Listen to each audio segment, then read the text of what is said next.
coffee holds a strategic significance for us.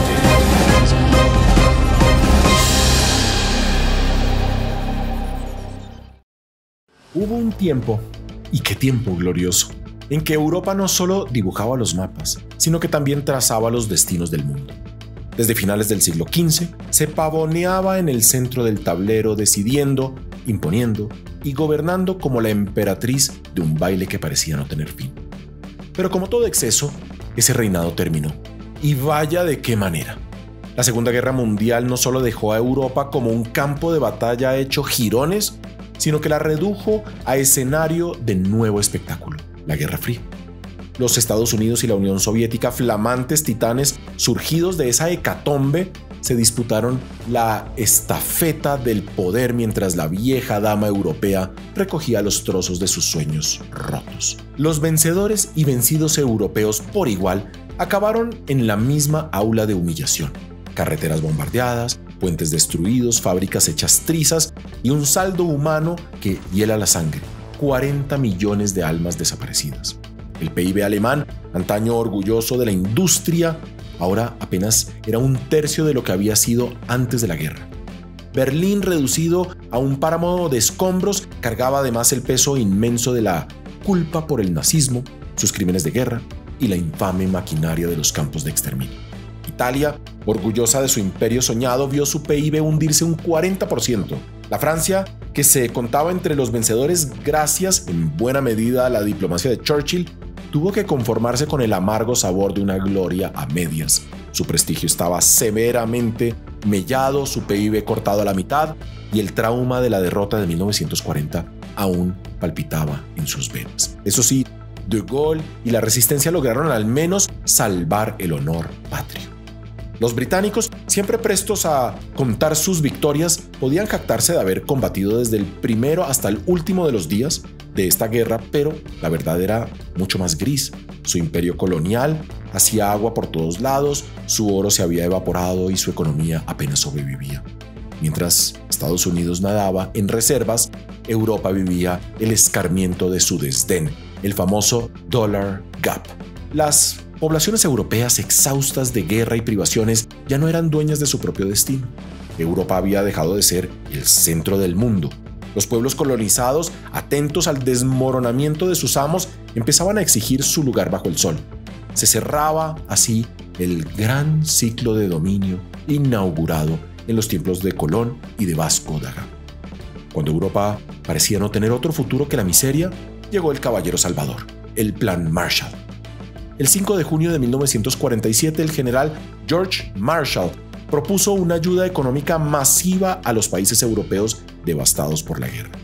¿Cuál era el truco?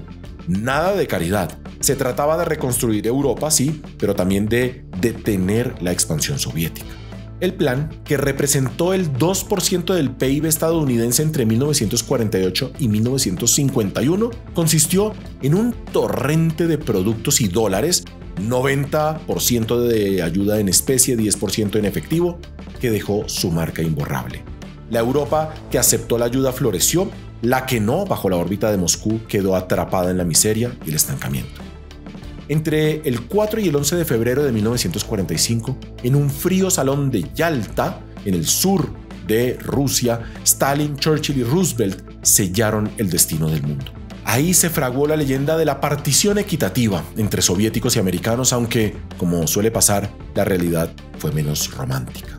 Se suponía que los países liberados del nazismo podían autodeterminarse, pero Stalin, como buen jugador de ajedrez, no respetó el acuerdo, impuso férreamente su ley en cada territorio liberado por el Ejército Rojo. Una vez más, la palabra de los grandes terminó siendo papel mojado. Mientras Europa lamía sus heridas, Estados Unidos emergía como el único verdadero ganador del conflicto. Ningún combate había devastado su territorio. Su aparato industrial seguía intacto y su PIB representaba la abrumadora mitad del PIB mundial. Con el monopolio de la tecnología nuclear y bases militares plantadas tanto en Europa como en Asia, los estadounidenses abandonaron su tradicional aislamiento para convertirse en los guardianes del mundo libre. El famoso Nuevo Mundo de Truman y Roosevelt brillaba como nunca. La lucha contra el expansionismo soviético era su nueva misión y su prestigio su moneda dura. Como diría Raymond Aron, los Estados Unidos, de tanto soñar con apartarse de las miserias del viejo continente, terminaron siendo los encargados de su destino. En 1945, ninguna otra nación en el planeta podía competir con los Estados Unidos. Entre el 25 de abril y el 26 de junio de 1945, 51 países se dieron cita en San Francisco para sellar otro sueño, el de una organización mundial garante de la paz.